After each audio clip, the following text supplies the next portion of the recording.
Well, good evening, everyone. Welcome to Pillow Talk Season 2.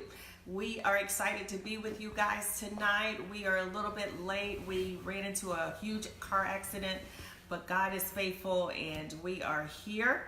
Blessings. So as you come on, please share the broadcast and let others know that we are on. Excited about tonight's discussion. So all of you that are married, looking to be married, want to be married, this is certainly for you. It's going to be an amazing discussion. I think it's even good for people that don't want to be married. Yeah, absolutely. So come on and share the broadcast. Love you guys so very much. Appreciate you. And for those of you that have been with us even last season of Pillow Talk, welcome back. Thank you so much. For those that are new and just joining with us, we say welcome. Thank you for coming in and tuning in with us. And we are excited. So blessings to you all, and we are excited about tonight's subject. Yes, relationship and marriage thoughts from Nappily Ever After. Not sure if everyone has seen the movie, but there are some awesome points I think you will certainly be inspired by and really begin to look at things maybe a little bit differently than you have in the past. You know, Marcus and Michelle are on here. And so, for those of you who have not seen the movie, one of my friends said this is a spoiler alert. And I'm okay with that.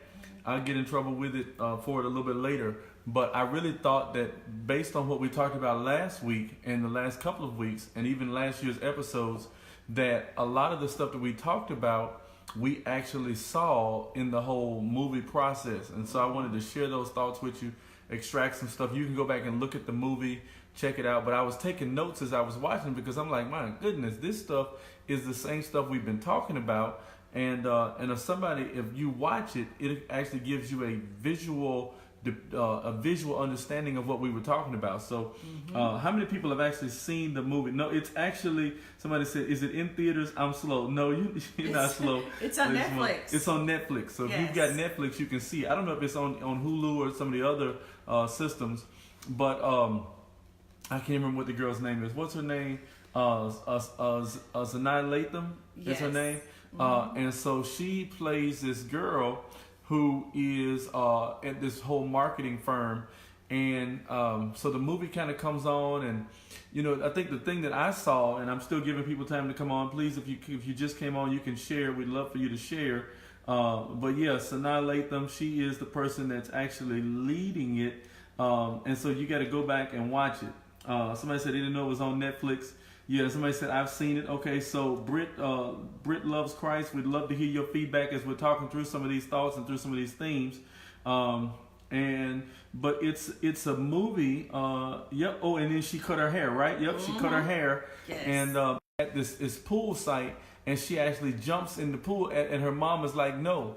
And so you look at that and you think about, you ask the question of you and your spouse, how many unresolved issues do we have from our childhood and the stuff that our parents did or didn't do concerning us that have us messed up? And so one of the things that we've always done is, when we first met, we did a lot of conversation about our past, about our families, about our family issues, about some of those things. And then for those of you who are used to seeing us in our studio, this is another one of our studios, and we're on the couch tonight because we had there were two accidents that we have a staff meeting every Tuesday night at our church with our team, and so there were two accidents. So there was some fatalities on the main interstate, and so it was this long line, and so we had to wait, and so we just said we wouldn't set all that up. We would just do it here tonight, and but anyway, so you look at the childhood issues that she had, and so then and then the movie fast forwards to her getting up. Now this is what I talked about. Remember, I talked about this last week. I talked about how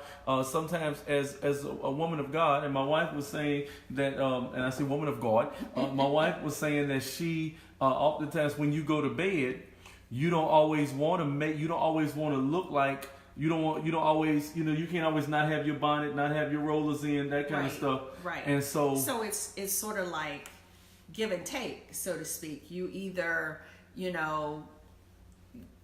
go to bed with your hair, done and it's beautiful, so on and so forth. But then you chance waking up and you have a bedhead. So you got to go through all these different processes and trying to, get your hair right for the next day for whatever you have planned for that day, whether it's work or otherwise. Or you can, of course, choose to go to bed with your hair wrapped. And that usually calls for a scarf or it calls for a bonnet, whether there's rollers, whether it's a wrap. And so I think, how we view our hair and how we view ourselves really does stem from our childhood and the value it was placed on our hair, whether it's the texture of our hair, the length of our hair, all of those different things, especially if you are you have a African American background. So I think a lot of emphasis. So hold on. When you say that, let me ask you this question. You say African American background. What I would say is ethnic hair. I'll put it like that. So that's why the girl said she looked like a chia pet. And right. they made fun of her. And made fun of her because, for years, generations, and it goes back, many, many years where if your hair had a tight curl, then it was not viewed as being beautiful. And so as we look at society has really given us a picture of what's beautiful. Mm-hmm. You have to be a certain size, you have to be a certain color, you have to have a certain type hair that is more accepted by society and will value as being beautiful. And sometimes, in times past, it may not be as much now, but there have been, current situations where you can either get a job or be denied a job just based on your hair. Mm-hmm. And so what's the significance you think of that in relationships though? In relationships, it's really how society has painted a picture to say this is what is acceptable. And so in relationships, we feel as though, sometimes women feel as though we've got to be a certain way to be accepted by our spouse or accepted by our significant other. And a man may feel as though, well, why doesn't your hair move? Or, and so why is your hair, it's hard to, really slide my fingers through your hair, so to speak. So you look at all of those different situations, and it of course it depends on the person. Some men, they want natural hair, they don't want a perm, and they don't want this, that, and the other. But the woman is like, I need something. So it's just that preferential thing. But I think that was something that we saw that I think she got liberty from at the end of the movie. And this is my point. That's why I asked my wife the question that I asked her. Thank you for those that are sharing that are on Facebook. Thank you for those that are sharing that are on Periscope. But my point is, if you got to marry somebody and they don't like you for you or they don't love you for you, you're getting into a bad situation off of the beginning, because if your spouse only likes you, and there was one point where at the end of the movie she was getting ready to meet his parents, and so the girl did her hair, and then this whole thing with her hair comes out, and then that's when she goes bald. But this is also during the time that she's not with him, so all of this process goes. But I'm like, in my opinion, if you can't love the person for who they are and for what they've got going on, then what you'll end up having to do is you'll always have to be somebody else. Mm-hmm. Now, again, my point last week for saying that you ought to, as somewhere in there, have what you got and make what you got look good. You know what I'm saying? So I don't think the sister should go to bed every week or every night and then you expecting your mate to be attracted to you in your rollers and in your body. Well, yeah, of course you're still beautiful, but I just can I just be honest? Brothers don't want to just look at you with your hair in a bonnet every night, and they don't want to look at you. Now one sister said something I thought was really cool.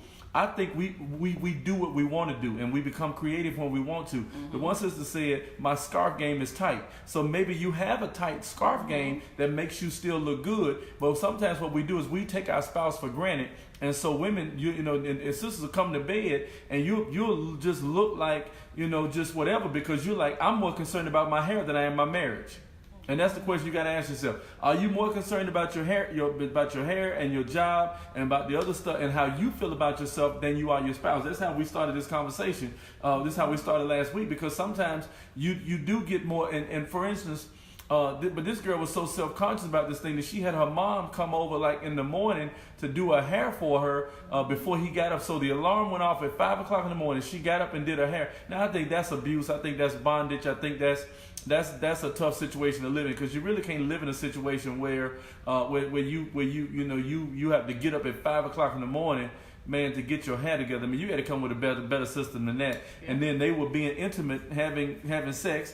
And as they were having sex, she was like, she couldn't, he couldn't touch her hair. If he messed with her hair, she was afraid that her wig was coming off or something else crazy. Then I'm going to tell you the part that got me was, out of all that her mama did to make sure that she was together, at the end of the movie, when they in the pool, her mom's wig comes off, and then here they are with her wig, with her mama wig or somebody's mama wig came off. Her mama wig came off, and I'm like, you done trip with your daughter all these years, and now all of a sudden we find out that you wearing a wig, and you've had this high expectation of her when you wasn't even living up to it. And so sometimes we could have grown up in very abusive relationships, abusive families, things like this, and then it's not fair. So one of the things I say is, if you're going to marry somebody who you can be yourself with. Yeah. Don't marry somebody that at the end of the day, you've got to be who they want you to be in order to fit in. If his parent, let me tell you something,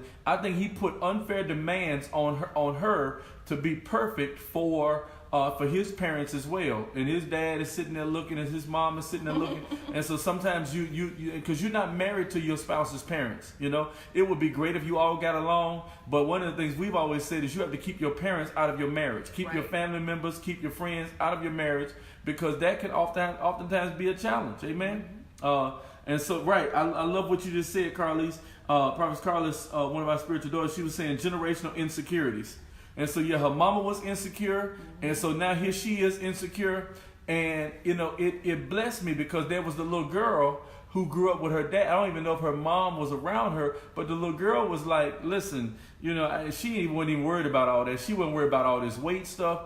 And matter of fact, there was one other scene that I liked, was when she walked through and she had her hair. Every guy in the place was looking at it, again, because of the stereotypes of hair and women. So if you walk through and her hair was together, then it was long. It was even the confidence that she was displaying because of her hair. Right. Because she felt like, she was on top of the world. She was on top of her game. She was, so that was who she portrayed herself to be, based upon how she looked, based upon the hair that she had. Yeah. Which is terrible. Then when she came in and her hair was all cut off, she was just shamed, and she lost her confidence. She lost her strength at work. She lost all of that because of the image that she had of herself and how she felt about herself. And in my opinion, that's terrible. I think that's horrible. I think it's horrible for you to have to live in a place of bondage, and a place where you're concerned about what everybody else thinks about you, what everybody else feels about you, in the court of public opinion, and what other people think, how they feel about you. And let me say this: one of the things I said very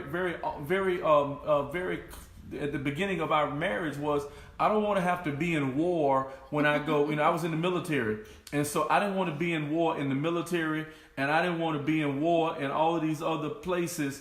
And then all of a sudden I come home and I don't have a sanctuary. And then my wife doesn't feel like she can be safe here. I don't feel like I have a place of peace. No, when you get married, you got to marry somebody and be in a relationship with somebody who really cares about you, who really loves you, and who really loves you for you with all of your flaws, with all of your issues, with all of your insecurities, with all of your problems, with all of your twerks and all of your tweaks and all your issues. You've got to have somebody that says, you know what? I understand, baby, that there's some issues. I understand that there's some problems, but I love you for you, and I don't care what it looks like. I don't care what it sounds like. I still love you for you, and I'm going to be there for you, and just despite all of that other stuff. Mm-hmm. And you got to have that person that really does that. Now, sometimes we've married people, man, that wanted us to be perfect, and it's not going to work. And then you marry somebody, and what happens if your wife gets cancer and they got to cut all her hair off?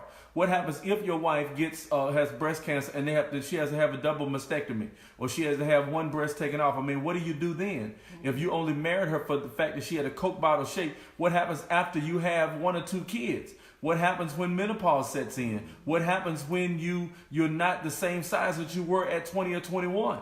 And so what happens if you get something wrong with your hair and you got to cut it all off? Then does the person just stop loving you? Do you stop loving each other? Do you just go trade that person in? My wife said trade the 40 in for 220s. No, that's not the system that we want to operate on. But the way you fix that is finding the person that you can really be yourself with and really get delivered. And then you got to get delivered. Let me tell you something. My other challenge with her was the fact that she didn't feel she was good enough until she did certain things, and she was willing to put herself through the excruciation of the mental challenges, the emotional challenges of being in that relationship. And it's obvious to me that at first he didn't really love her for who she was. Right. And then she began to gravitate towards the person that she felt accepted her for who she was, but she didn't want to accept him for who he was. Wow, now break that down. Well, he was a cosmetologist. He wasn't as professional as perhaps she wanted him to be, or even her parents wanted him to be, in particular, her mother. She did, her mother felt that he wasn't up to par, and plus he had a child, and, he owned his own cosmetology business, but that was not good enough for her mother. So even though he accepted her for who she was with her natural hair, and that's something he specialized in, she was really not willing to accept him for who he was as a business owner, as being a cosmetologist. So his business wasn't good enough for her. His business was not good enough because her fiance was a doctor. And so she felt as though that was more prestigious, and would really be more acceptable than someone that was just what they would say, just, a cosmetologist or just own their own shop. So anyway, those are the type things. And I think, one of the things that, even in wedding vows, for good or bad, for sickness and in health, all of those different things, the vows. And I think that's very true as being able to, because life will come to all of us. We find ourselves going through life. Sometimes, whether it's a health issue, as my husband said, being able to accept that. But I think likewise, on the other hand of that, then there is a thing that attracted the man to you, and you were attracted to your husband.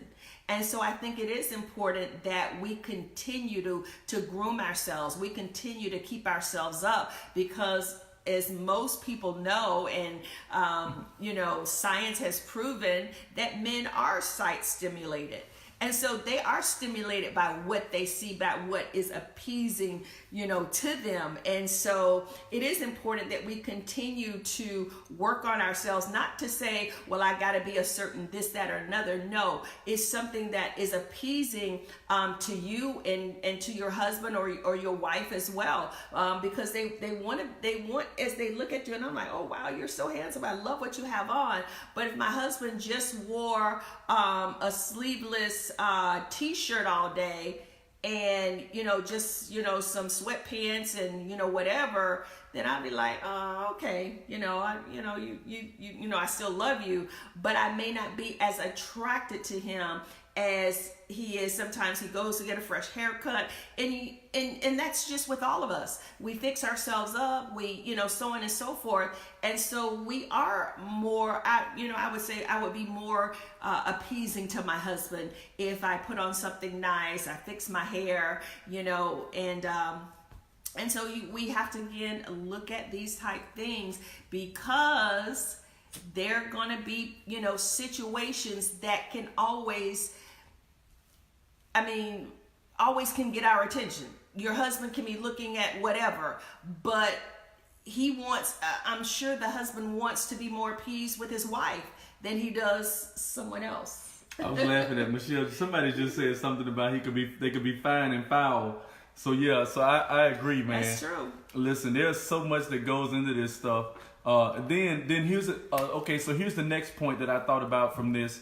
And for those of you who have not watched it, I apologize. It's a spoiler alert. But No, sir. Right, but that's not everything. Yeah. Okay, so let me give you this other thought. Not only do they have unresolved issues from childhood that they brought into their marriage, and you got to look at your relationship to see what are the unresolved issues that you're bringing into your marriage. Number one. Number two was when they said they'd been together for 2 years, and he said they didn't know each other.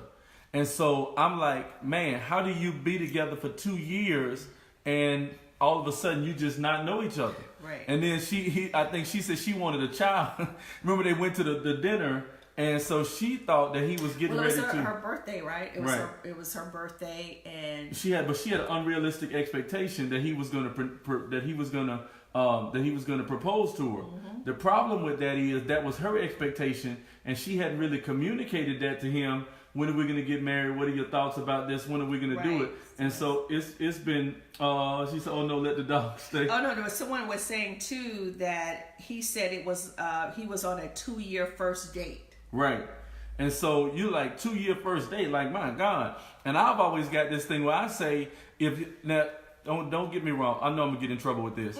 But if a brother been with you over a year, 2 years, and he's never communicated with you, you've never had a plan about anything about marriage, and y'all are just dating, and you have a desire to be married, and in this case, they were living together, mm-hmm. and they were having sex, looks like almost every other night, I'm sure. So if you're having sex every night, you're living together, he has no real reason to even consider that. Mm-hmm. And so he come out and say, it's been a 2-year first date, mm-hmm. and she's like, he's like, I don't even really know you. And I'm like, how were you together for 2 years and you've never invested in the marriage and in the relationship to really get to know each other? Right.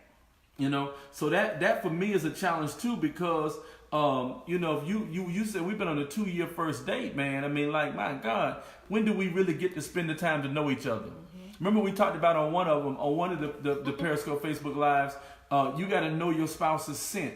You should know their scent. You should know their touch. You should know their voice. Mm-hmm. Nobody else should be able to call you on the telephone and you're like, who is this? Or your spouse or whoever, who is this? Or something's going on with them and you don't even know. Again, after 2 years, you could still be in a kind of a honeymoon phase, 2 years of marriage. But like, my God, I mean, like, you've got to take the time, and I blame her for the fact that they weren't married just as much as I do him. Because I really believe that somewhere in there, she should have known her worth. And it goes back to the issues of self-esteem, mm-hmm. and feeling like she had to have him as a doctor because of who he was and because of what he was doing. And then, of course he had a nice body and he had a nice accent, and he had this, I don't know if it was a British accent or what kind of accent it was, but he sounds really, really good. And so these are the things that, of course, she was attracted to all the superficial things. He was attracted to all the superficial things. The relationship had never gotten to a place where we get past the superficiality into who you really are, so I can know who I'm really dealing with. I think that's absolutely true. And I think sometimes because she was not really as confident within herself, then she was willing to lower her standards to be accepted by someone she felt as though had it all together. So you can also look at that to say, am I willing to lower my standards? Am I willing to just, lower my morals so that I can be accepted by someone that really has not even considered, in a sense, me as being marriage material. Mm-hmm. And so it is important that even in a relationship, in a marriage, that we truly learn each other, that we're transparent with each other, that, okay, this is who I am. This is the things that I've dealt with, gone through. These are my failures. These are my weaknesses. This is who I am.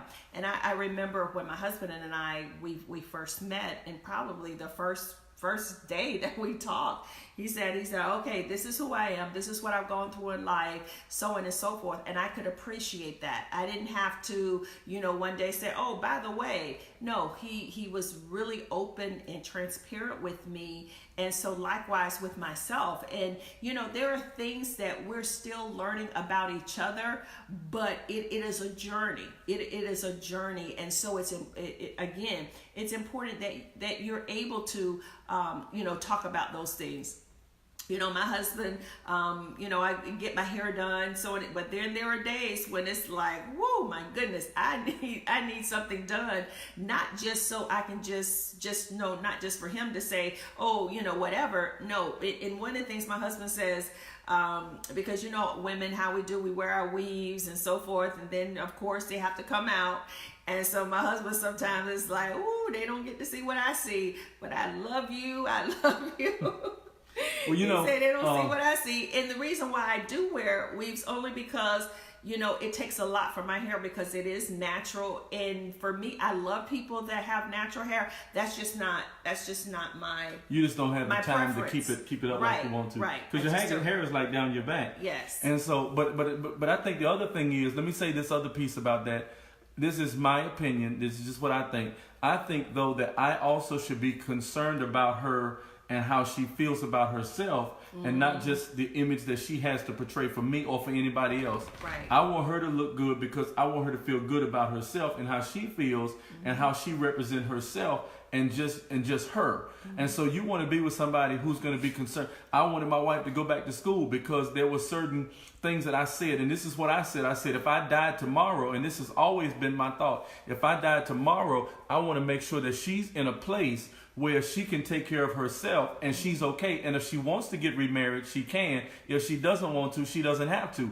But she's in a place financially, she's in a place educationally, professionally, everything I can do to promote her and make sure that I'm protecting her and providing for her while I'm here. So that, and that's always been my thing. If something happened tomorrow and I went to be with the Lord, I want to make sure that I've positioned her in place where she's got multiple streams, she can maintain the multiple streams, she knows how to do what we're doing, and she can continue to do it, and whatever she decides to do, she could do that. And I think that you got to find the person, and not even just find the person, but with your spouse, you can't just only be concerned about what's in it for me. You've always got to be concerned about what's in it for them and how am I helping my spouse, whether you're the man or the woman. You always want to leave your spouse in a better position tomorrow or today than you were yesterday. Yes. If you got financial problems today, if you got relational issues today, then no problem. It's great that you recognize where you are, but you always want to find out how to put yourself in a better position. And so when I look back at that and I think about, even the fact that they had been together 2 years, I'm saying, and they didn't get to know each other, then I'm saying, is there any real intimacy? Is there real emotional intimacy? Is there a real opening behind the veil? Do you really know what my insecurities are? Do you really know what my issues are?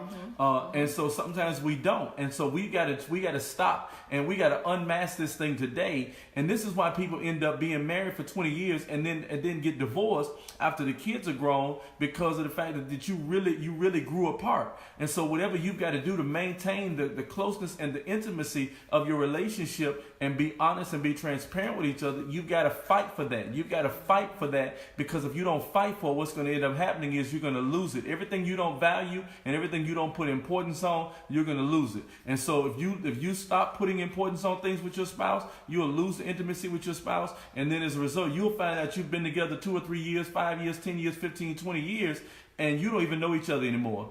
And then you'll find that people at your job and your girlfriends and your other friends and other people know you. They know you better than your spouse knows you, and that should not be. Absolutely. And really, again, because someone was saying that they used to change or not show how they really thought, so they wouldn't displease the person that they were dating. Really didn't. And so because of that, the person that they were dating really didn't know them.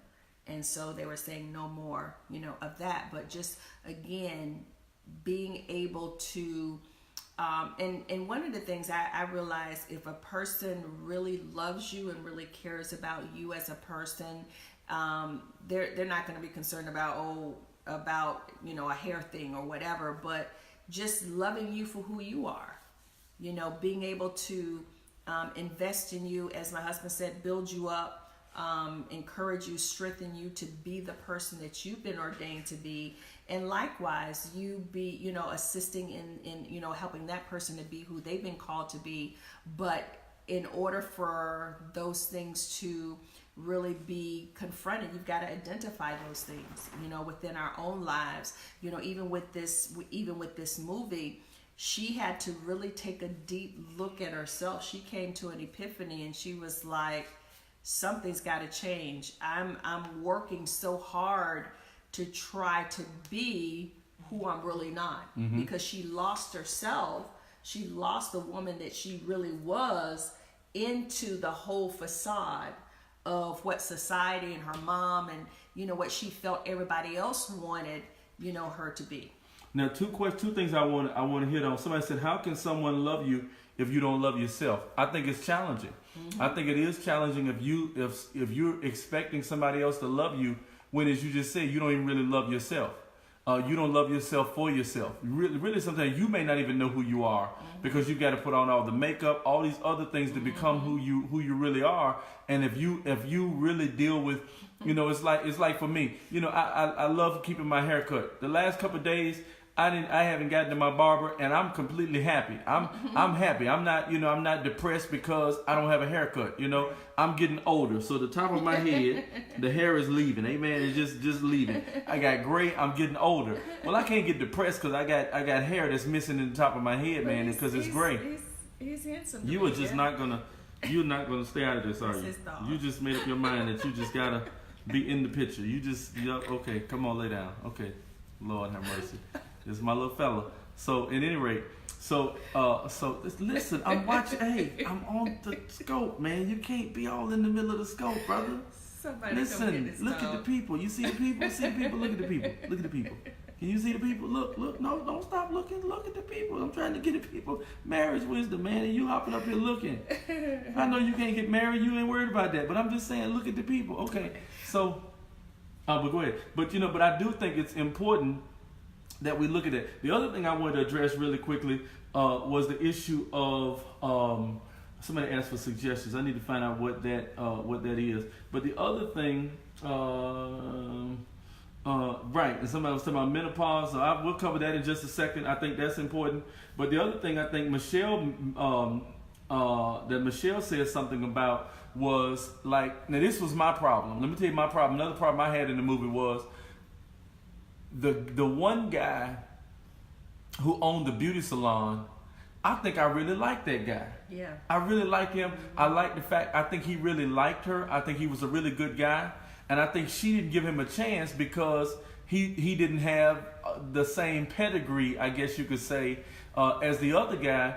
But in the end, the guy that had the beauty salon was willing to like her for who she was, and he was a business owner. He was making good money. Yes. It wasn't like he was just nobody, like he was just doing nothing. And it's like she came alive with him. Right. You know, she could be herself. Right.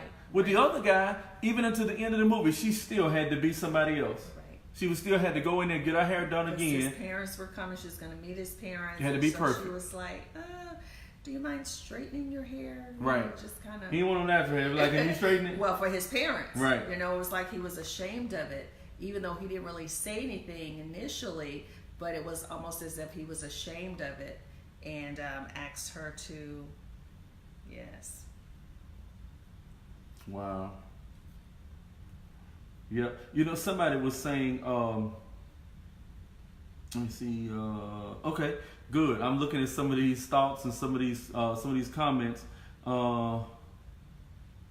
Did love win in the movie help to make people whole? You know, I don't know that love really won. Right. In that scenario. I think at the end, she just got to a point where she just didn't care, and she just jumped in the pool, and then everybody followed suit and jumped in the pool, and so she just got to a place where she was like, I just don't care. I'm just gonna be me. And I think that's the greatest realization that we can have. And in my opinion, before we get married, that you get into a position or even into a relationship that you get to a place where you can just be you. Because if somebody marries the facade, you know, I talked about this last year or earlier in the year when we were talking about it, like, if you got to have... Somebody said, I think self-discovery won. Oh yeah, I think so too. I really think so. If you got to have the fake hair, the fake nails, the fake was eyelashes and eyebrows. You got to have Yes, you got fake, those now too. fake posterior, fake front side. Everything is fake. I'm like, my God, who are you? Who are you really? So you had to pretend to be all these different people in order to be happy with yourself. And if you don't love yourself, and if you're not happy with yourself, you got to figure out how to get that together, because I'm telling you, somebody else will never make you happy. Yes. No matter what they do, Right. another person will never be able to make you happy, and you'll never be able to make them become who you want them to become. I don't care how much makeup they put on. I don't care how much, even for the men. I remember one time, y'all gonna laugh. I remember one time I went, and it's when I first started getting gray, and so my barber, I went into the barber, and some brothers gonna be mad at me what I'm getting ready to say. I went into the barber, and this barber was like, "Man, I need to get you with the Beijing." And so he put the Beijing in, and so he made all of this. It was black, Then he just made everything. He gave, and then he gave me a line because my hair is receding. So he gave me this line and then there was another barber. So he had to spray on my line, and so about like 4 days after my haircut, I'm starting to see this black paint leaving. My pillow got this stuff on it, and I'm like, my God, I'm like, man, I just want to be me. I don't want to have to put on a man wig. I don't want a toupee. I don't want a number one. I don't want a Beijing. Just let my hair be great. Cut my hair where it is. If you got to line it back to where it is, and I'm fine. It was just too much. I'm like, my God, if people don't like me because of whatever, then I'm just fine with it. I'm okay. I'm happy. If you just miss out on a good relationship and a good friendship, if I got to do all that, man, because it was like, my God. And then he put the stuff in my hair here, and then it was coming out and all this stuff, and I'm like, my goodness. It was brown. And it was brown. Yeah, then I did one thing, and the lady did my makeup, and so it's brown and it's black and it's gray, and I'm like, my beard looks schizophrenic. I'm not dealing with this. Listen, well, maybe just you cut my the makeup, because that's not something you wear all the time. Right. Well, yeah, the makeup for the photos. Yeah, no, they had to have this makeup for our photos and our photo shoot and everything. Listen, they know, they see me all the time. Please, and so even with that, I'm like, why I gotta have on makeup for a photo shoot, a video shoot? And they're like, oh, so you can get out the shine, your forehead is shining. I'm like, let my forehead shine, man. I'm not finna do all that. But I'm just saying that's just me. Okay, so let's answer these questions. Can't lose yourself in another person, and you have to know who you are as you come into a relationship. Absolutely, I agree. I think that is one of the most important things, is to know who you are, because many times people feel like they need to have a relationship to validate themselves. For a man to, bring wholeness to you. No. I was laughing. Somebody said they told him they better not ever do that. That's what I told listen, I want you to finish what you were saying, but I had to finish what I was talking about with that, because this got my little devil stirred up. I went in there, and he's like, man, brother, let me hook you up, brother. And so he got the little thing, and he like spraying the little stuff, and so now it's a perfect line. I mean, it looks perfect. Yeah, if we take the photo, man, it looks good. Right. But I'm like, my God, and so like a day afterwards, 2 days afterwards, this stuff is coming off. It's coming off on the pillow. I'm eating and I'm sweating and I'm preaching and stuff, all kind of black stuff. And I'm like, where in the world is this foolishness coming from? So I'm just saying, man, men deal with the same stuff that women do. Even some of this stuff it's not real. Like even some of the stuff you see, these bathing suits, and you see these photos, and you see all this stuff. Yes. Man, they got airbrush. Some of that stuff is Photoshop, the Photoshop and everything. And now you spending money trying to get to, hey, mister, you gonna sit down? You gotta go. Hey, you gonna sit down? You gotta go.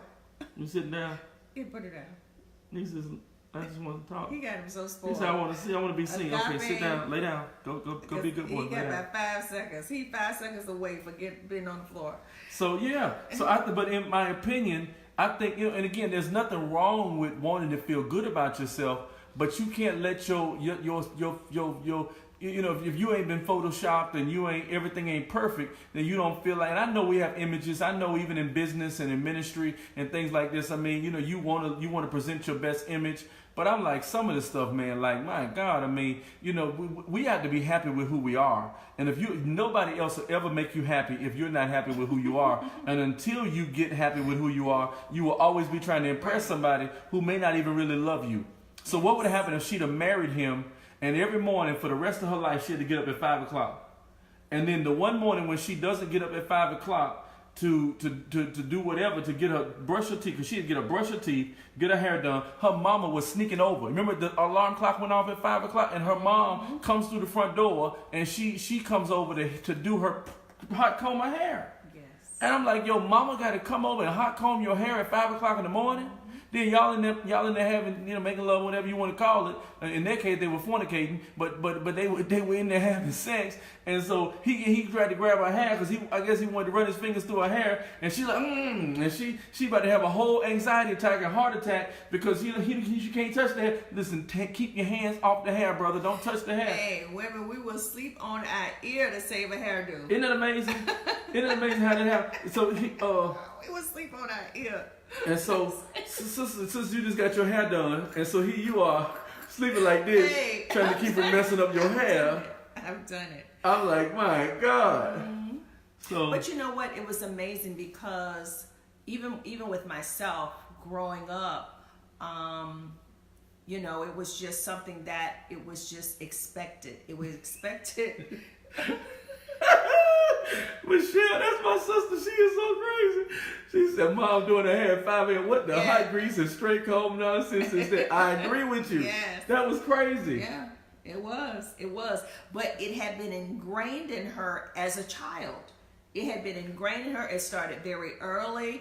And so... And then she was limited because she wasn't able to do certain things. Of course, she couldn't be around water. You can forget it. And then it didn't help her when she jumped in the water. Yes. Her hair went crazy. And when she came up, and see, that's even a stereotype too. That was a terrible stereotype because the two little white girls, and that was even a hint of some other crazy stuff in there. Because the two little white girls were sitting there, and then there's a little white boy that tells her to jump in the water. She jumps in the water, and then he pops up, and then he's sitting there like, wow, what? And then the little boy curses.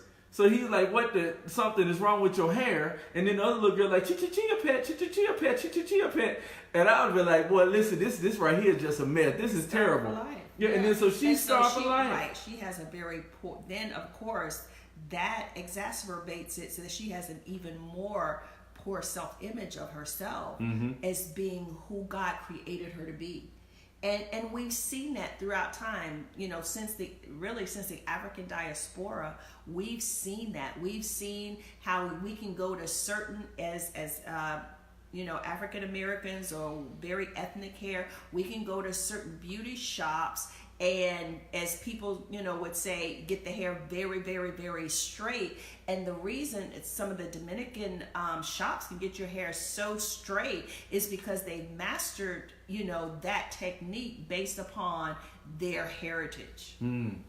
Yeah, so that's a very interesting, those are very interesting things that we look at. Again, the principle here for relationships and for marriages is that you've got to be yourself. Be comfortable, either whether it's the woman or the man. There are times I have, as you get older, there are such things that happen as gravity. Gravity hits all of us.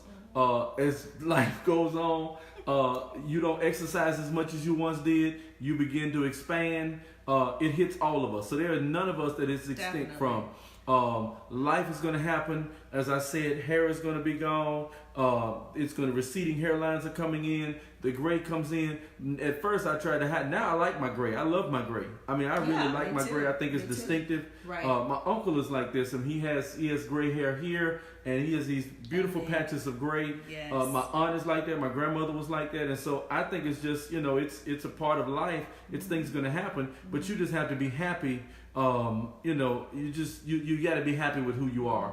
And I think that's my biggest point. And whenever you marry somebody, you got to marry somebody who is going to love you for who you are and not who they want you to be, and realize that you can't make somebody into who you want them to be. You got to marry them for who they are and find the right person who they are. You love them. Right. Or you're both willing to grow together, and it's a mutual understanding that we're going to grow together, and we're gonna evolve into who we're becoming together, and not just me become who you want me to become, and you become who I want you to become. Because then we're trying to. It's almost like we're trying to live a fairy tale or live this facade when the reality is that just ain't happening.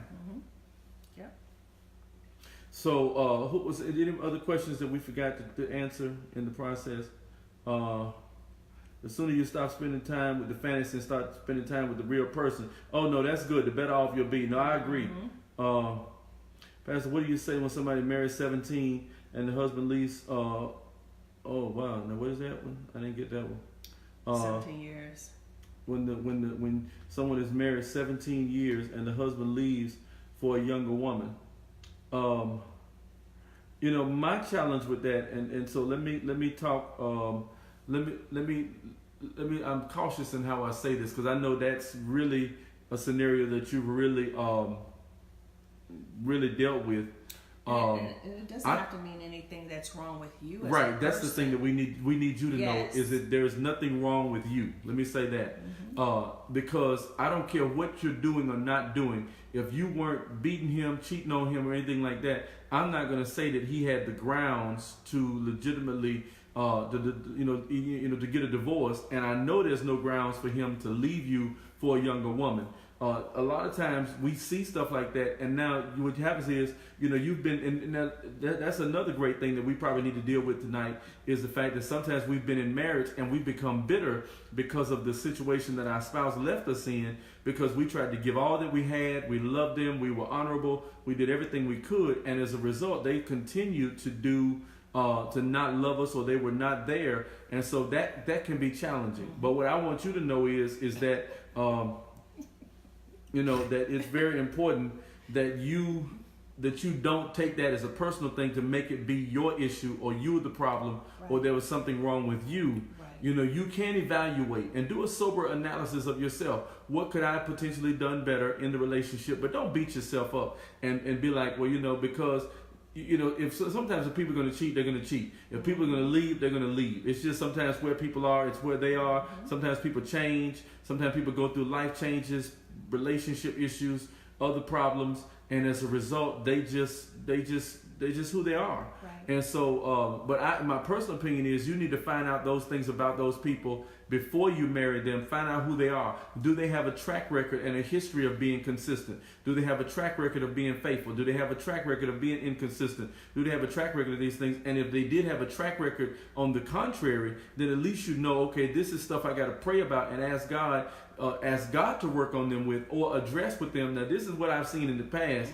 because none of us has been perfect. Right. But if we go through that process, and sometimes it could be the spouse is looking for validation, for themselves. They're not complete or understand who they really are, and so they're looking for validation in somebody else. Right.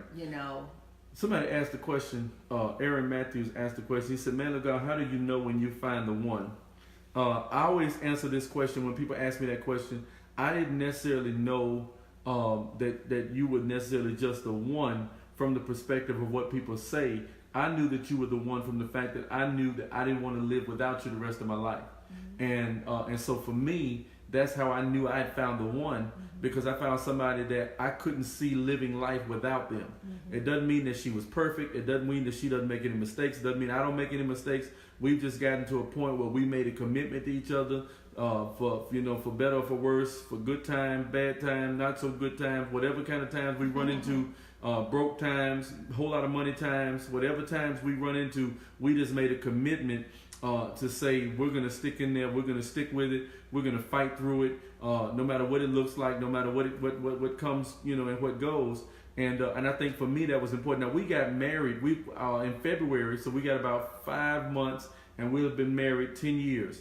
And so over these last 10 years, we've encountered some challenges. We've been through some storms. When I tell you we've been through storms. Now people see us, we always smiling, we always, he and ha ha. But we've had to encounter our storms. No marriage is perfect. No marriage goes without going through any storms. So don't let anybody tell you that. Don't let anybody tell you that they've never been through a storm. They've never been through a rainy day. They've never been through a challenging day. Absolutely. Somebody's lying somewhere, because you've gone through financial storms. You've gone through emotional storms. You've gone through health storms. You've gone through a lot of things. And one of the things that I think makes, for me, has made a major difference is, there was a day this was last year, as a matter of fact, when my wife, we went to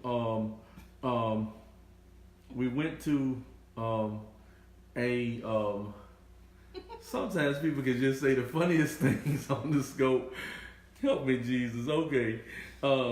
So we went to the doctor. You went to the doctor because you didn't feel good. Mm-hmm. And when we went to the doctor and she didn't feel good. She was, we were standing there and the doctor came in the room and she had been having some stomach problems. Mm-hmm. And the doctor came in the room and he said to her, now at this point we had been married, that was 8 years. Mm-hmm. And so she comes in the room and the doctor says, we found some complications. We have a problem. Mm-hmm. Gotta keep you. And we're going to have to keep you. Mm-hmm. So I'm sitting here and I'm like, I didn't even know what to do because we had never been in a situation where she had been sick. Mm-hmm. And she had gone to the doctor and the doctor says, I'm going to have to keep you. Right. And so for me, that just totally messed me up. And so it's things like that. You know, when you look at the things you argue about, the things you fight about, mm-hmm. the things that you wrestle about in the relationship, the things that you're superficial about, the money, those things, money comes and goes. Right. If you come together, you can create money. I just believe that creatively you can come up with a solution to produce money. You can exercise together and get your health together. And so so as we're sitting there, I'm crying. And so I called one of my good friends, another apostle, and I even called my spiritual father, and I'm crying because I don't want her hurting. And it hurt me that she was hurt. Mm-hmm. And so I'm sitting here crying, and I'm like, my God, I mean, like, I cried, man. I cried like a baby because I didn't even know how to be. I knew I was going to have to be strong for her. And so she's always been so tough. And so she's like, oh, it's going to be okay. And I'm sitting there crying like a baby. And then it was a couple of months later, we went through a lot of shit to go see a lot of different doctors to see which doctor was going to perform the surgery on her. Mm-hmm. And so when we get to, first of all, I'm praying. And I'm praying, coming on Hondas, leaving on Kawasaki's. For those of you that are spirit filled, you'll understand what I'm saying later. And so I'm sitting here looking, and I'm like, my God, okay, I don't know what to do. And so then as a result, it was a tough moment. It was really a tough moment. And so when she had to have the surgery, the doctor, they took her up. And so I'm down here like, I'm telling you, I might as well have been in surgery with her because it just messed me up. And so, you know, those are things that happen. And I'm saying all this to say, going back to the question of the person that said, how do you know which person is the person? When you're with the person that you can't see yourself without, that's when you know that you're with the right one. Mm-hmm. And then the other thing that I really felt that one of my friends just came on, and I really love him. And I don't know if he's still there or not, but he had been married to his spouse for years, and then his spouse passed. And I think that and John Thomason, I'm going to answer your question in just a moment. And so I think that one of the things that I've learned when you go through tumultuous times in marriage is you got to go back and ask yourself the question. One of the things that I've always liked to do when married couples come into our office and they're fussing about something, complaining about something, they don't like this about their spouse, they're having this problem, they're having that problem. I said, I want you to close your eyes and I want you to imagine that your spouse just passed away, and then now you're standing at the funeral, and the question I'm asking you is the thing that you're having an argument about right now, is that something that you would want them to pass away with, having not resolved, mm-hmm. and now you don't ever have a chance to resolve that issue, and you're not, and so is it that serious? Is it really that serious? Mm-hmm. Is the issue that you've made so significant that you need to do whatever? Is it that significant that when you had to stand with them And every person that we've ever had in our office that we've talked through and talked about that with, and asked them to close their eyes and imagine that your spouse is in the casket and you're sitting in front of them, is the issue that you have enough that you would not want to resolve that, then most people say whatever it is, we can work through it. Right. And I think absolutely, really absolutely. And then, many times there are times when we can be more merciful towards other people and not as merciful towards our spouse.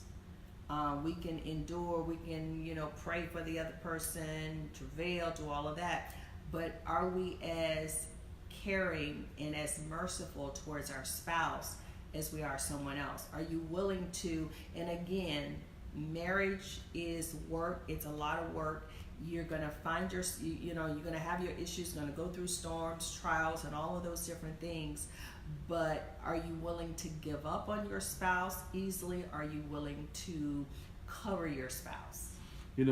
I was waiting on him to say something, but Apostle Joseph Young is a very good friend of ours. He is a part of our Apostles Network, and he lives in Mississippi. And his wife died on last year, and he just said, no, it's not that serious, because he actually had to. And I'm not saying there were unresolved issues, because I know they had made their peace. She had made her peace.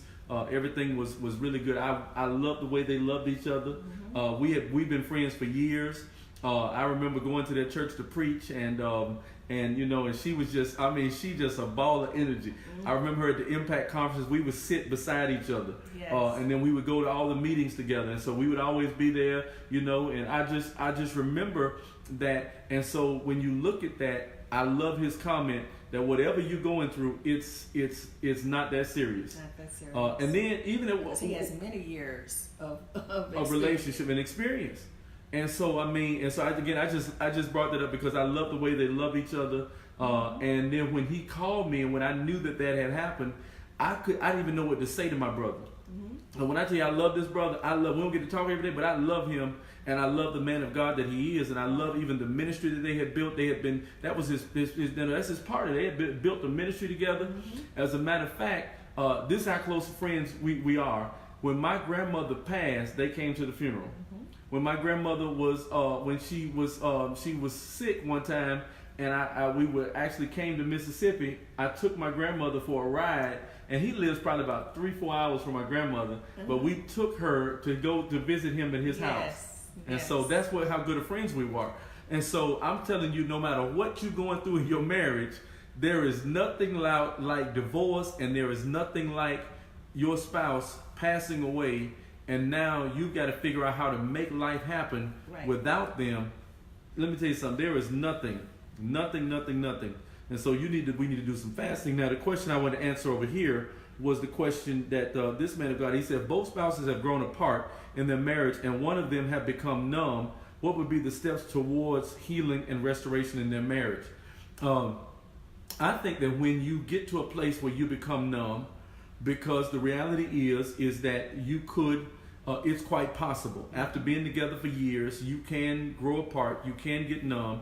But if one of the spouses is growing apart and getting numb, my personal opinion is that something that you can do is that fasting and prayer can really break some of the stuff that's in your flesh that's causing you to really get to that place where you have become numb in your marriage.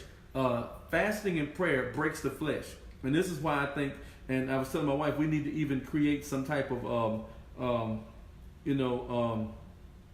I think that we need to create even some declarations and prayers for spouses. And you guys asked for that last year, and so earlier in the year. So we're going to get that for you, some declarations and some prayers, because I think that sometimes what needs to happen is, and this is the spiritual side of things. So let me deal with the spiritual side of things, and then let me deal with the natural side of things. Yes. On the spiritual side of things, I think prayer, I think fasting, I think decrees, I think declarations, I think getting back together to pray together. Something we do every year is that we go back to the first place, number one, that we met. and we drive by the church where we met when I first came to Florida, and then after we do that, we go to the beach that we went to that same day. And oftentimes we'll go to that beach, we'll go to that church, and we will remember the purpose in which we first got married. Because storms are going to come, trials are going to come, life is going to throw its best arrows at you, but you've got to go back to the initial purpose for which you got married, why you came together, what were the things that I saw in you, what were the things I felt about you. Let me tell you something, I don't care who you are, no marriage is ever going to be perfect, but I think that if you work on it, you can cultivate the things that you need in the relationship. Yeah. And then another thing on the natural side of things, I think that you have to pay attention to your spouse. I think you have to do the things that are necessary. There we go. I think you have to do the things that are necessary to pay attention to your spouse and to spend time with your spouse to make sure that your spouse feels like they're a priority. Yeah. Because sometimes we get to a place where we've not made them a priority, and we grow apart because of the fact that we don't do the stuff that it takes to make sure that our spouse is a priority, that they know that we enjoy spending time with them, and that they are, that they're number one. And so I think that for me is another thing that we need to do is go back and, like even in the scriptures, is go back and do the first things. What are the things that you did initially that you know your spouse likes? What do they enjoy? Build the intimacy again. Spend quality time with each other. Put each other first. Be intentional about that. Right. Can we be intentional about eating dinner together? Can we be intentional about going out together? Can we be intentional about date night? Right. And then even if you've grown numb, maybe you need to go back and look at, because sometimes numbness comes as a result of, we talked about it I think last week, we get married, then we have children. When we have children, then your focus as the wife usually gets on the children. The husband gets focused on making a living for the family. So now, all of a sudden, my attention was just on you. Right. And so now it's on making a living so we can eat. And then your attention is on the children because that's your primary responsibility. In most families, it's to take care of the children and to take care of me from one perspective. And then God forbid you have to work and take care of the children and take care of the husband and take care of all that other stuff and work and go to school and do all that other stuff. So now you can grow numb. You can get numb from the relationship. Absolutely, because you're not receiving more so the impartation, or your spouse is not able to pour into you as you need, because again your focus is different. You can sometimes be in the same room, you can go to dinner, you can go to the movies and still not be into that person. You can just be there, but you're really not stimulating each other. Right. So then you have to be intentional. You have to be intentional. So you have to say, okay, you have to set a goal, just like you do for business or for anything else. Here's the goal. Right. We're going to have dinner together every day, even if we can't do breakfast or lunch because we work. We're going to have dinner every day. And when we have dinner, we're not going to be on the phones. Come on, we're putting the phones down, and we turn the phones off. And we are not going to focus on our cell phone, because most times you go to just go out to dinner and look at people. Everybody's on their phone. Everybody's on social media. Everybody's doing something else. Attention is everywhere else. So let's take the time. If we really the first thing for the man of God to ask the question is, the first thing you got to do is you got to both come into agreement that this is really what you want. And so now that you've made that agreement and made that declaration, this is what we want. Purpose. What is the purpose of our marriage? Why did God bring us together? Well, I think a lot of times married people they've never discovered the purpose for their marriage. So then it's hard for them to go back to a purpose that they've never felt that they had. They somebody liked the other one, they looked good to each other, they fell in love, they got married, they had children, and then they just started living life. But they've never had a mission statement. They've never had a vision statement for their marriage. They've never really had the direction that they were heading in, that they were trying to accomplish. They just started living and got married and started going in a certain direction. So I think it's important that we look at that we think about it, that you really develop a purpose statement for your marriage. What's your purpose statement? What's your mission together? What are the things that you do together? And when you come together and do it, you do it like nobody else does it. And so I think you really have to look at that and you have to address that. And if you've lost that, then you have to go back and develop a purpose statement for your marriage. Mm-hmm. Like for us, our ministry, we come to inspire, encourage, or we basically talk about inspiring people, encouraging people, equip people, and that's kind of what we do. So our scopes are encouraging, mm-hmm. our things that we do are encouraging and empowering, and it's just who we are. And so when we come together, every business we have, whether it's a leadership business, we want to empower somebody. If it's a marriage ministry, we want to empower somebody. If it's a gladiator camp, we want to empower somebody. If it's our churches, we want to empower people. We want to encourage people. We want to equip them. And so that's what we're called to do, and that's who we are. And so everything we do stems from that. Everything, every business we start, it stems from that. Every ministry we start, it stems from that. Everything we do, it stems from wanting to encourage and empower people and help people go to their next level. Yes. Yes. Yeah. Again, someone was saying, they like that, to have a mission statement. What's the purpose of your marriage? Because many times we don't think about that. We don't think about purpose for our marriage because of the uniqueness of how we got together and what God did so quickly, so suddenly. We knew that we were not just coming together just to say we were coming together, just two people getting married. That there was a kingdom purpose and a kingdom mandate, on that. And so things happened quickly. And so it took a lot. But we also knew that God had equipped us, and we had to really begin to change and to hone in on purpose more so than, because we were both in different situations in life, but God had brought us together for His unique purpose. Right. And that was amazing, because I was having to quickly change, not so much just change, but into that, yes, I had to quickly change it to being a wife, not becoming a wife, being a wife. I was, and so likewise him as a husband. And then our focus was, on ministry, because he knew that God was, before he left Memphis, God had already told him that he was going to be pastoring. He was leaving that particular area. So coming here, he was focused. He was focused on his God-given assignment, being the husband that God had called him to be, and also being the pastor that God had called him to be. Now somebody asked the question, I think it was on this one, I can't see it. Somebody asked the question about how do you help bring deliverance to severely oppressed spouse who didn't cheat, or whatever the case may be. Now this is me. Again, some of this stuff is just me. This is why I think that people should attend a church where they believe in deliverance and they believe in the prophetic. I don't believe you should be able to go to a church where there's no prophetic ministry, there's no deliverance ministry. Mm-hmm. And this is even why we say that our church is, we have the DNA of the early, so we're the modern expression of the DNA of the early church. The early church, Jesus did deliverance. Mm-hmm. Paul did deliverance. Peter ministered deliverance. They ministered healing to people. And so I don't personally believe that a person should go to a church where there is no deliverance, there is no prophetic.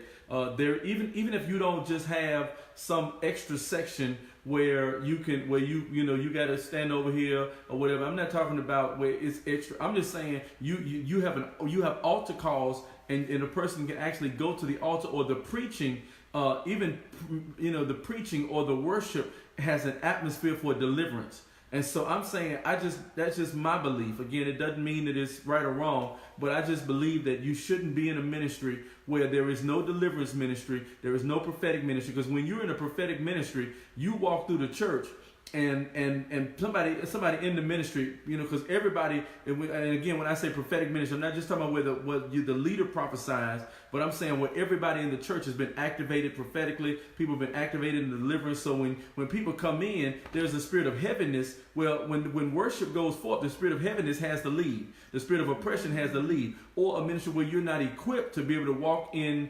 deliverance and maintain your deliverance. So that's why I really just believe in, and maybe I'm wrong, maybe I missed it, but I just don't believe you should be in churches where it's bad enough when you are in churches that believe in deliverance. But I do believe that you need to be in a church, man, where there's deliverance, where there's a strong mantle for deliverance and the prophetic, so that when even worship goes forth, because some people get delivered in worship. Worship goes forth, man, and if you're in an atmosphere where you can come into a worship atmosphere and still be oppressed, then that's a bad atmosphere. That's not good. When you can come in and worship goes forth and you leave out just as depressed or worse off than you were when you came in. At least it ought to lift when you get there. Another thing I think for people that for those atmospheres is one thing that we've always done is we always have worship music going in the house.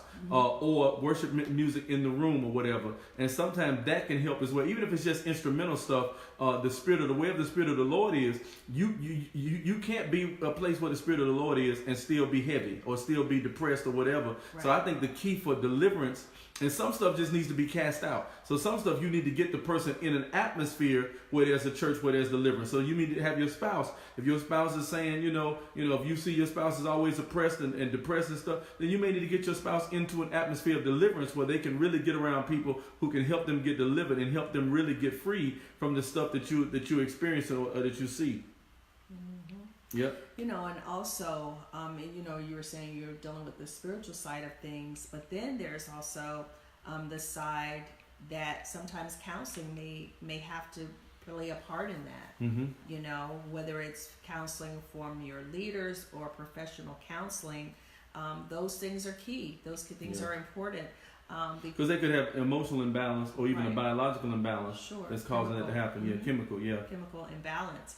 And so, even though sometimes they can get delivered, and but the process of staying free, of really understanding how to walk through those different processes that they're dealing with. Maybe it's something that stemmed from years ago, whether childhood or some other trauma or something that has happened in their life. And so, learning how to deal with that. Because there are times when, my husband was in the military and he's seen men that have gone through PTSD. PTSD, yeah. And how do you deal with that? He knows friends that have gone through divorce because their wife couldn't deal with it. Yeah. And then I got some friends now, and then let me say this too.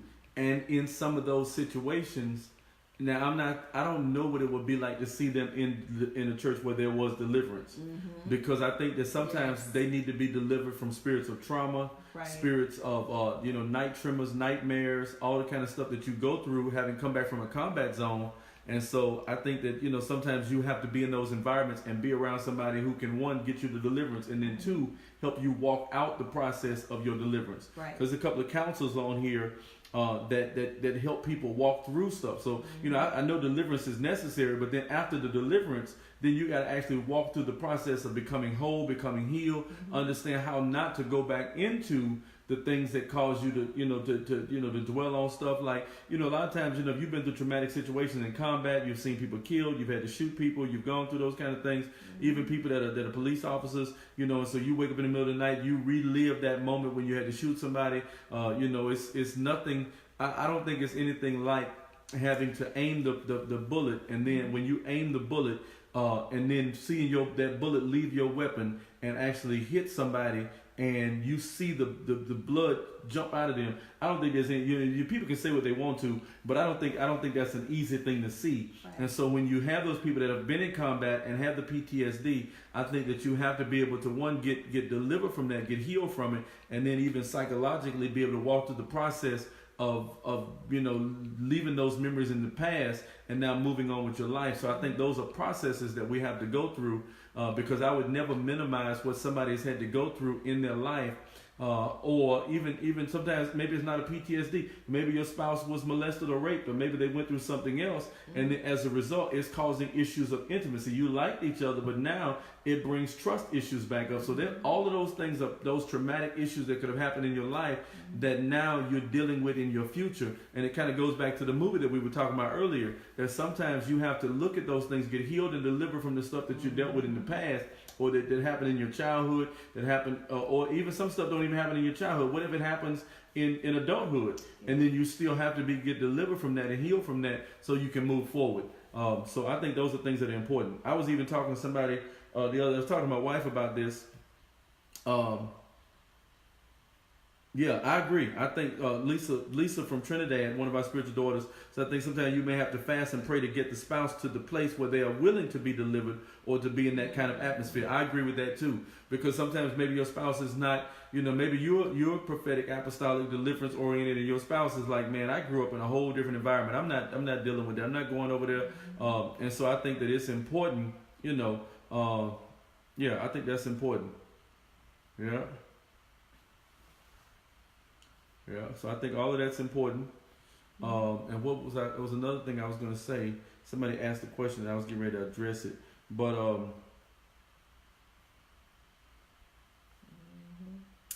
I think if someone had mentioned about even generational things like that what? In marriages. Let's say you're, from maybe 3 or 4 generations back, they dealt with divorce, or adultery, or, so it's just kind of been a generational And I think, situation. but I also think some things generationally can also some things are spiritual and some things are environmental, meaning that you picked up habits and behaviors from your family members and you saw how they behaved. And so as a result, that behavior then produces the same kind of results. Yes. So that's where you have to be able to be with your spouse and see and acknowledge, this is the behavior of my mom, this is the behavior of my dad, this is what they experienced. And so we can make a decision now to either allow that same thing to persist and be passed on to our family members, or we could make a decision that we're going to change that and do what's necessary to not pass that on. No, it stops here. Right. We break the cycle here. Yes. Because again, some stuff is not always spiritual. Some stuff is environmental. Yes. We grew up in well, I won't say, but anyway, we grew up and we grew up to drink. It wasn't a problem for us to drink. Right. We'd be kids and the kids would see that, whatever. I remember they had the little beers and some of my cousins, they would go up and go and sneak in there and get liquor. Because we were in environments where our family members drank, it wasn't bad, Right. We went to church, but that's what they did. We weren't sanctified, and we went into sanctified church. I'm picking on my wife because she grew up in a sanctified church, man. Listen, I ain't know nothing about that. Yeah, I grew up in a Baptist church. I knew my uncles, would drink a little bit, but they never would allow me to see it. Right. You know what I mean? They would always have it like in something, or they were like, "Oh no, you can't do that," or you can't even see it. Right, because they wouldn't let me see it. They wouldn't because I was like, I remember asking one time, "Can I smell it?" And they were like, "No." So I didn't really see that. See, that's the funny thing. Like my wife, she ain't seen none of this stuff. She ain't been around it. She ain't know nothing about nothing. She was just. She watched it on TV or something like that, but it just wasn't the environment that she grew up in, and which is a good thing. And so I think that, like anything else, you just really have to grow up. Somebody said, I grew up in a Baptist church, yes, and there are different types of Baptists. There are different type of Baptists, and I'm not saying the Baptist church is bad. That's not what I'm saying. Don't let anybody leave here and say that I'm saying any denomination of church is bad. I'm just saying that some places and some families grew up allowing people to do some things that other people didn't allow other people to do, Yep. So I love that, Nichelle, to help people break it. Yep. Yep. So, okay, any more questions? Any more thoughts? We're getting ready to get out of here. This has been a good night, a good time of talking with married man, and secret envious of the call of my life. How do you avoid it in the future? Okay, one of the things that I've had to do was, somebody asked a question. I was married to a man, intimidated and secretly envious of the call of God on my life. How do I avoid that in the future? One of the things that I think that you can do that is in the dating process, the courting process, in the process of meeting. Make sure that he goes with you into your meetings and when you have to preach or when you have to minister, so that then you can see his reaction to how other people celebrate you when you're preaching or celebrate you when you're ministering. And so you can tell then if there was any envy and jealousy based on how he reacts to when people celebrate you and clap for you and get excited about your ministry. Then, and if he's sitting there kind of looking at you sideways, or there's always a change in his behavior, then you know at that point that person may not necessarily celebrate you and who you are. And that can be normal. It can be normal for one person, and then especially like if he's not fulfilling his calling or his purpose is not the same as yours. You know, one thing we've always done is my wife supports me, I support her. My wife is anointed. She is very anointed. She's very powerful, very strong in what she does. And what I had to do a lot of times was just push her into doing stuff. One time we wrote a book, and I said we wrote the book, but she really wrote the book, and I'm like, you know, or she did a class, and I'm like, oh, I'll help you. And I intentionally didn't help her because I wanted to push her into doing it because I knew she had the ability, and I didn't want to be a crutch to her. Or if she's going to preach, I want her to preach. I want her to prophesy. I want her to do what she's called to do, because for me, I feel like that is the fulfillment of my assignment as a husband, is for her to become more educated, for her to become more qualified to be who she is as a woman of God, not pushing, not making her do it, but encouraging her to be all that she can be and be the best that she can be. Yeah, so I think and I think the same thing for a wife. I think as wives and husbands, we can kill each other's dreams. We can kill each other. We told y'all the story a couple of months ago about how I had this thing. I was going to do something because I have a certain gift. And so I told my wife one time, I said, baby, I'm going to do X, Y, and Z. And she's like, oh, you can't do that. And it crushed me. It killed me. And it stopped me from believing that I could do it. And then I had to tell her one day, baby, this is how that made me feel. And she didn't even realize that's what she had done. Because it wasn't like she intentionally did that. It was just something, she was just being realistic. But sometimes we can be honest with our spouse and not really know. You know, sometimes I've said stuff. And she was like, well, this is how that made me feel.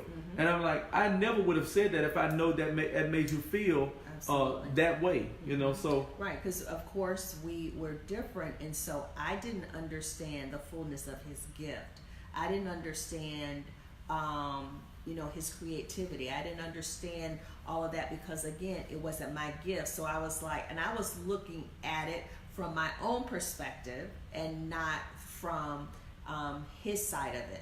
And so it's important that we look at things from not just our perspective, but from the viewpoint of our spouse.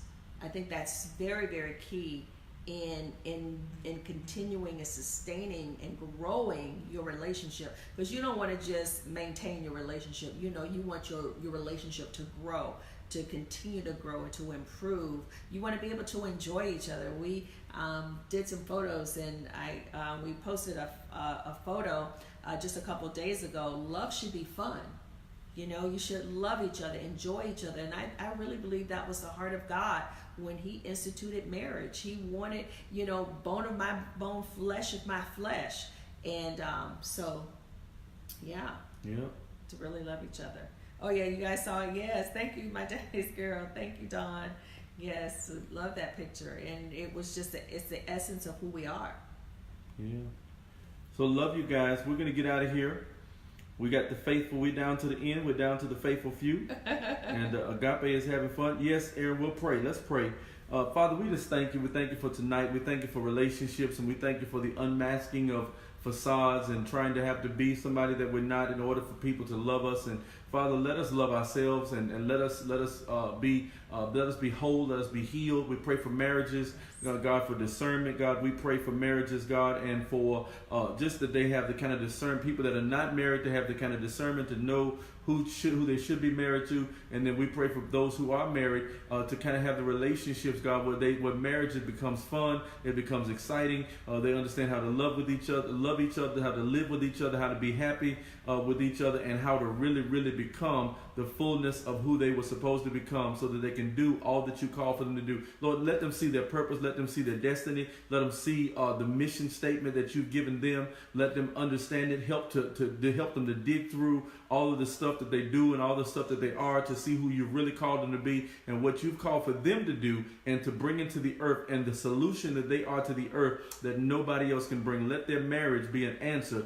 to some problem in the earth. Let the things that they create and the things that they birth through their marriage, Father, let these be things that the earth needs, and let them be answers and solutions, God. Let them be global solutionists, God. Let them we even pray for restoration of relationships, God. Even as we prayed earlier, relationships that look like they were dead, look like they were over, look like something else was going on with them, God. Even places where there even maybe has been infidelity, God, let forgiveness take place, God. If there's been abuse, misuse, what other things, and if you destined for that marriage to be, let them be able to get the healing that's necessary and the deliverance that's necessary so that their marriage can continue to be what you've called them to be. Let them be an example of your relationship with the church. And God, even though Israel and even though the church and people in the church and members of the church, God, have failed you time and time again, you've never divorced us. You've always been there with us. You've always forgiven us. You've always cleaned us up. You've always helped us get the deliverance that we need. And so, Father, we pray that marriages